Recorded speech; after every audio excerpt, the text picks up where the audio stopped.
Odio la resiliencia, bajo el subtítulo Contra la mística del aguante, es un libro del filósofo italiano Diego Fusaro, publicado en su idioma original en 2022 y todavía no traducido al español. Estos últimos 10 años cuentan la historia de nuestra resiliencia. Barack Obama, 11 de septiembre de 2011. Actualmente se habla mucho de resiliencia, en los medios, en los discursos de los gobernantes, en las narrativas sobre lo colectivo. El sujeto resiliente se ha convertido en el sujeto ideal de nuestra cultura. Asume que la realidad existente es todo lo que puede existir, y se convence de que su tarea es aceptar un destino ineluctable. Fusaro dice que existe un uso bueno y uno malo de la palabra resiliencia. El buen uso radica en el ámbito de la psicología. Se trata de una respuesta ante eventos traumáticos de carácter irreversibles y debe distinguirse del uso ideológico que prevalece hoy.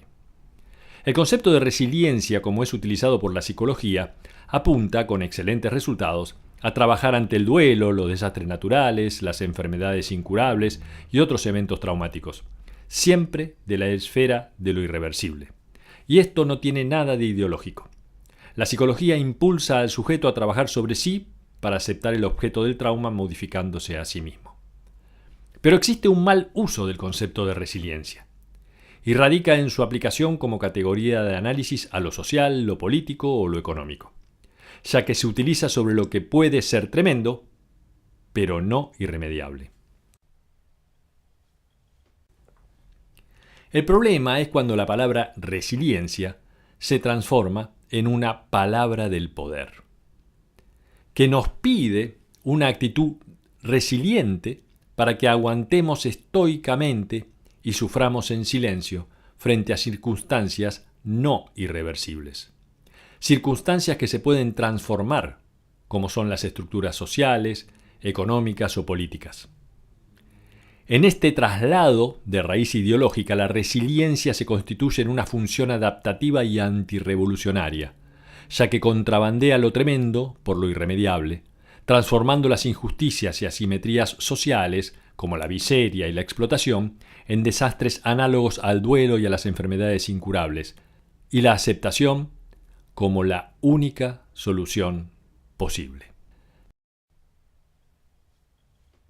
Desde esta perspectiva ideológica, la resiliencia puede entenderse como una subespecie de la indiferencia.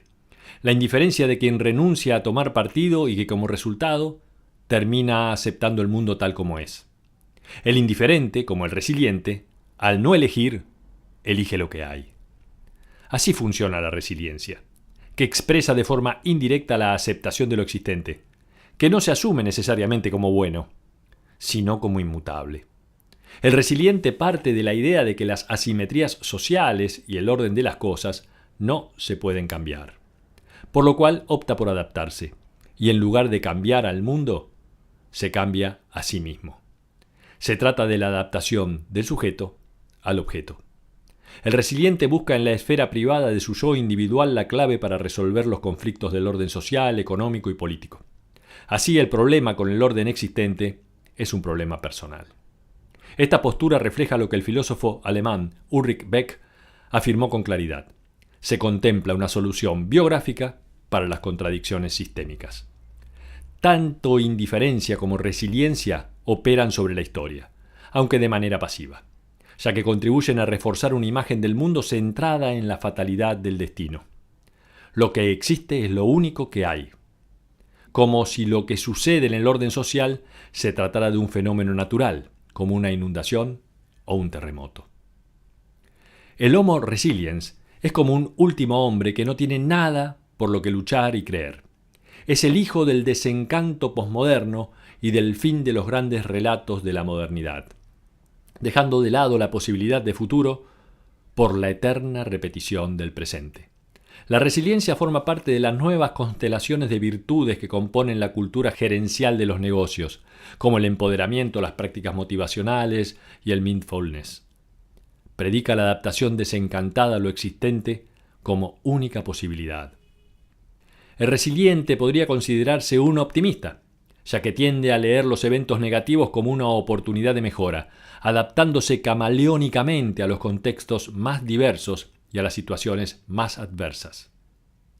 Cuando existe un desacuerdo entre objeto y sujeto, es el sujeto el que debe adaptarse al objeto, superando traumas y malestares. Y en eso reside para el resiliente el secreto de una vida feliz. La antigua idea de quebrarse pero no doblarse es desplazada por el adagio de la resiliencia. Doblarse pero no quebrarse. Lo frágil, para no romperse, se adapta a todo, volviéndose líquido en una sociedad líquida, asumiendo la fluidez como su cualidad esencial. El famoso aforismo de Nietzsche, lo que no me mata me hace más fuerte, no es, como suele suponerse, un ejemplo del comportamiento resiliente, porque el sujeto resiliente es intrínsecamente débil, ya que acepta la fuerza superior del objeto que tiene adelante. Tomando la idea hegeliana, es más un esclavo que un amo. Prefiere doblarse a romperse. Este perfil líquido posmoderno del Homo resiliens se inserta en el campo político con lo neoliberal, ajustándose al imperativo de no hay alternativa. En lo político, las masas son capaces de absorber sin pestañear y sin reaccionar a la violencia cotidiana sobre la que se basa la estructura del sistema, que se sustenta en la premisa básica de la explotación de la mayoría en beneficio de unos pocos. El Homo resiliens se agacha y se levanta una y otra vez, pero sin cuestionar nunca el mundo objetivo que le hace caer una y otra vez. Ni siquiera es capaz de condenarlo con la crítica ni someterlo a una acusación mordaz. El resiliente ha aceptado la sumisión en lugar de la revolución. Es adaptativo en lugar de contestatario. Opta por modificarse a sí mismo para ajustarse al status quo, de cuya inmutabilidad está convencido. Ha optado por hablar el lenguaje de su enemigo de clase. Por eso la resiliencia es, de todas las cualidades, la más adecuada para el éxito de la cultura neoliberal. Marx y Engels sostenían que no solo hay ideas, sino también palabras dominantes, que responden a la clase dominante. Tanto las ideas como las palabras dominantes traducen el orden de los grupos hegemónicos como natural y necesario, como universalmente bueno y como intrínsecamente justo. Nuestra forma de llamar a las cosas las determina. Las palabras crean la realidad, que siempre es accesible para nosotros mediante el lenguaje, para luego pasar al pensamiento. Es decir, ideas y palabras no reflejan al ser, lo determinan. Por eso los grupos dominantes no solo tienen el monopolio de los medios de producción, sino también el de los medios de comunicación y la información. A su dominio material debe sumarse el dominio simbólico y cultural, y por ese camino orientan los mapas conceptuales de los sometidos. La lucha de clases contra el señor global es actualmente y ante todo una lucha cultural y lingüística. Una lucha dirigida a pensar y hablar de manera diferente y mapear de manera alternativa. Para dejar de hablar el lenguaje de los que mandan, para producir uno nuevo, desde abajo y para abajo. Y para ello es necesario aprender el difícil arte de hablar de otra manera. En este camino, la resiliencia, celebrada por los grupos dominantes como virtud universal, debe ser llamada por lo que es, resignación y desencanto, o como resistencia apática de un mundo que pide ser transformado. La palabra resiliencia no es neutra, tiene una característica inequívocamente ideológica, y está claramente incrustada en la neolengua actual que intenta convencer de la necesidad de soportar el esquema de relaciones de fuerza del mundo. Al punto de que la persona resiliente no solo se somete a aceptar las injusticias, sino que está convencida de que aportan para su desarrollo personal. La resiliencia como virtud se presta a santificar el orden asimétrico existente mediante la encomiable capacidad de adaptación y fortaleza de quienes resuelven biográficamente las contradicciones vinculadas al sistema. A finales del siglo XX, la palabra resiliencia migra del campo semántico de la física de los materiales a la esfera de las relaciones humanas y la psicología. En términos generales, la psicología asume la palabra como la capacidad de reaccionar ante traumas y dificultades, para recuperar el equilibrio psicológico reorganizando recursos internos y la vida de manera positiva. Resiliente es entonces el sujeto que se adapta frente a los traumas externos sin perder su forma, para continuar funcionando como antes. Y aún más, la experiencia traumática se convierte en un recurso precioso para la evolución personal de su proyecto de vida. Pero es a partir de 2010 cuando la palabra comienza a saturar y colonizar los discursos de todos los campos disciplinares, transmitiendo un imperativo considerado bueno, desde la economía a la política, desde la psicología a la ecología, desde el deporte hasta el comercio. Sed resiliente se vuelve el gran imperativo. Los nuevos pedagogos del poder nos explican que las clases nacionales y populares están llamadas a adaptarse sin crear movimientos de oposición individuales o corales. Mientras los poderosos del orden global, lejos de ser resilientes, persiguen activamente transformar el mundo en un sentido estrictamente capitalista. Si examinamos uno de los tantos manuales publicados sobre el tema, como el de Rick Hanson, El poder de la resiliencia de 2018, veremos algunos elementos centrales en esta migración ideológica del concepto. Se vincula a la resiliencia con la atención plena en el presente, en lugar de preocuparse por el futuro, y con los objetivos de lo que la neolengua posmoderna llama coaching de vida, que apunta a la resiliencia para aceptar la realidad, reducir la negatividad y aumentar lo positivo.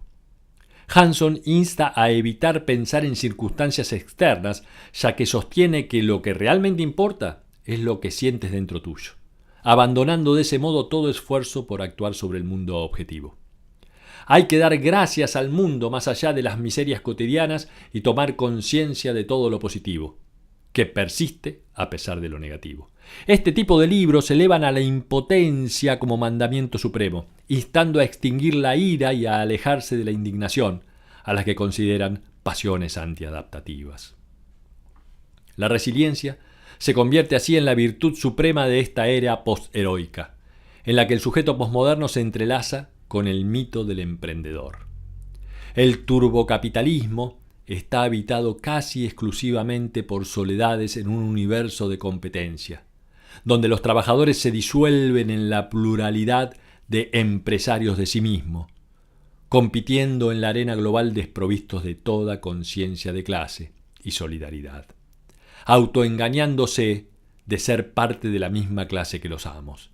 El mito del empresario por cuenta propia implica que la miseria y la explotación, el trabajo y los fracasos deben únicamente imputarse al que no demuestre estar a la altura de los retos del mercado. El dispositivo discursivo de la resiliencia trata de convencer al sujeto sometido que los fracasos y las derrotas son en realidad éxitos y triunfos que le permiten fortalecerse. Por eso pareciera que el Homo resiliens debe agradecer las fuentes de los traumas y sufrimientos que lo afectan. El resiliente, como el precario, es dócil y sumiso, siempre dispuesto a cambiarse a sí mismo para no chocar con el mundo, un ser flexible y blando, tan flexible como el modelo neoliberal requiera. El discurso de la resiliencia toma ejemplos de la naturaleza resiliente, una naturaleza que se adapta a cambios climáticos, glaciaciones, movimientos de tierra o meteoritos. Pero equiparar el ámbito natural con el político, social o económico revela su característica ideológica. Observa la contradicción en el sujeto y no en el objeto. Y superar el trauma no consiste en eliminar las causas objetivas, sino en trabajar sobre los efectos que ellas generan. No aspiramos a cambiar un mundo insoportable, sino a cambiarnos a nosotros mismos. El sujeto debe trabajar sobre sí mismo, no sobre la sociedad, porque solo existen los sufrimientos individuales.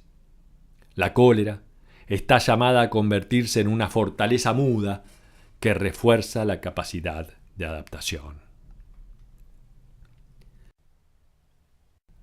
El nuevo espíritu del capitalismo es totalitario, y lo es porque ocupa la totalidad de la realidad material e inmaterial, volviéndose como el aire que respiramos, y nos lleva a reflexionar que todo está pensado a través de la forma mercancía.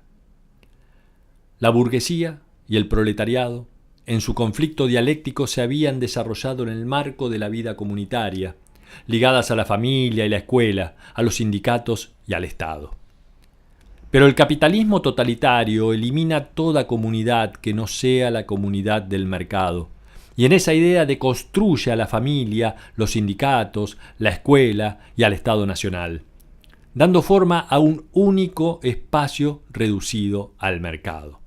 Un espacio solo habitado por consumidores desarraigados que carecen de conciencia antagónica proletaria, sin conflicto que cuestione el orden social. En lugar de la clase dialéctica burguesa, encontramos hoy una clase global que ya no es burguesa, sino ultracapitalista, cuya única creencia es la del mercado. Y la vieja burguesía en desgracia se fusiona actualmente con la antigua clase obrera, dando forma ambas al llamado precariado. Junto a esto aparece la evaporación de la política. La evaporación de la política como lugar de decisión soberana. La política se convierte en una simple continuación de la economía por otros medios. Los políticos ya no gobiernan al mercado, sino para el mercado. En este marco, las clases dominantes no soportan la existencia de sujetos resistentes o revolucionarios. Por el contrario, esperan subjetividades resilientes, pasivas, dispuestas a sufrir la masacre de clases. Una masacre que consiste en la acción de la lucha de clases, pero solo desde arriba, soportada pasivamente por los de abajo. La posmodernidad dijo adiós a un proyecto de transformación centrado en el futuro, para configurarse como una glorificación del nuevo espíritu de resiliencia. El gran relato propio de la modernidad, que pretendía cambiar el mundo, se reemplaza por pequeños relatos posmodernos que tratan de interpretarlo y soportarlo, solo persiguiendo caminos individuales de salvación. El fracaso de las utopías transformadoras se encarna en el fracaso de la pasión utópica. El discurso capitalista rompe las relaciones afectivas y solidarias, sustituyéndolas por un nuevo orden erótico donde prevalece el goce individualista en detrimento de cualquier vínculo comunitario. Estamos frente a un mundo despolitizado y a merced de la gobernanza de los tecnócratas y la soberanía del mercado global. Y la huida del sujeto hacia espacios de la vida privada, porque mutilado del sentido de futuro y de la pasión, el Homo resiliens posmoderno prefiere refugiarse en el espacio mínimo de su individualidad. La huida de lo político se manifiesta en la inversión de la pasión utópica, transformadora, que se expresaba en las plazas, reemplazada por la pasión triste y desencantada de los resilientes que buscan cultivar su propio jardín. No es el hombre, sino el mercado el que se erige como sujeto de la historia, condenando al hombre a soportar con resiliencia cada una de sus imposiciones. Es fundamental que las clases dominadas se adhieran a esta narrativa para que la profecía se cumpla, haciendo que abandonen toda praxis transformadora de la sociedad. Si resistir es inútil, entonces lo único que queda es adaptarse a las circunstancias, aceptar lo inaceptable y convivir con el sinsentido. En este siglo XXI existen muchas evidencias de injusticia, explotación, sufrimiento y miseria que en otros tiempos de la modernidad hubieran sido motivo de estallidos revolucionarios. Pero sin embargo, actualmente, la ira se apaga con el dolor de los resilientes que aceptan lo que el sistema les hace sufrir. Nuestro tiempo presencia la coexistencia de la desintegración social y el inmovilismo político, de injusticias insoportables sin respuesta colectiva. La pasión transformadora es reemplazada por la reconciliación con lo existente, y la esperanza social y la acción colectiva son sustituidas por el individualismo de sujetos aislados e indiferentes. La resiliencia como virtud en tiempos de despolitización. Las utopías colectivas de antaño son sustituidas por pequeñas utopías privatizadas más que privadas, privatizadas en forma de mercancías. Individuos apolíticos, narcisistas, individualistas y consumistas, cada uno aspirando a su pedazo de cielo, evitando toda fricción con lo existente. Se han psicologizado las contradicciones sociales. El malestar radica en el individuo, que no se ha mostrado capaz de darle una solución personal, biográfica, a los problemas que salpican a la realidad, cuya causa es sistémica. ¿A qué se llama malestar individual? Es lo que reemplaza a palabras como explotación o injusticia social, que tienen una clara referencia de conflicto con lo exterior, para identificarlas con el malestar que concierne al yo individual en su relación consigo mismo y con el mundo. Es muy común que en las prácticas de resiliencia se recurra a la llamada mentalización, es decir, a la capacidad del sujeto para cambiar con su visión al objeto, convencido de que al final toda la realidad depende de nuestra forma de verla. Esta práctica de mentalización permite cambiarse a sí mismo en lugar de transformar el mundo. Con este procedimiento no cambiará la estructura objetiva de las cosas y de las relaciones sociales. No se modificará el trabajo precario, la explotación, las injusticias sociales y la alienación, pero el sujeto resiliente será capaz de aceptarlos con fortaleza. Las contradicciones reales se evaporan y solo quedan los malestares individuales que deben ser resueltos en el plano biográfico.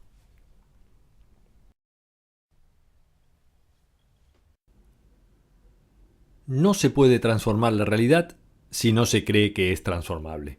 Y no se puede actuar si se piensa que toda acción será ineficaz.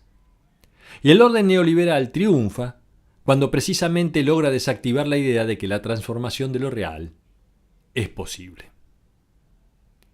Jean-Paul Sartre decía que un cuarto de luna es perfecto en sí mismo, y sin embargo a la conciencia humana le parece incompleto. Esto se debe a que lo comparamos con el conocimiento de la totalidad de la luna llena. Se trata del poder ser, la potencialidad, lo que hace aparecer como carente al ser actual, porque de no existir esa potencialidad, lo supondríamos perfecto. Traducida por Theodor Adorno, la idea sería que, si lo que está ahí puede ser pensado como transformable, lo que está ahí no lo es todo. De esto se deduce que la práctica transformadora solo puede surgir cuando es posible pensar una alternativa posible, que haga aparecer como defectuoso un presente que simula ser definitivo. Tomando la categoría de Marcuse, cuando analiza el pensamiento de Hegel, diríamos que el pensamiento es esencialmente la negación de la realidad que tenemos adelante. Consiste en la atención entre lo que es y lo que debería ser, entre actualidad y potencialidad, una realidad de dos dimensiones, una positiva, la concreta, la real, y otra negativa, la que se presenta pero aún no existe, la abstracta, aunque posible. Así, el positivo real de la dominación forma parte de la realidad, tanto como el negativo posible de la liberación. La contradicción entre lo real y lo posible es aquello que hace que las cosas sean y no sean, convirtiendo a la realidad en un proceso y a la verdad y al ser en el devenir. Lo real no se trata de una totalidad de relaciones fijas. Por esa razón la realidad es realidad y también posibilidad. La posibilidad, el deber ser, también forma parte de la realidad. No se trata de una utopía abstracta. La realidad no es algo que deba ser aceptado como definitivo, es algo que debe ser sometido a la crítica y a la negación mediante lo posible, eso que puede transformarla. La realidad no es lo inevitable que debemos aceptar. La realidad es condición para otra realidad.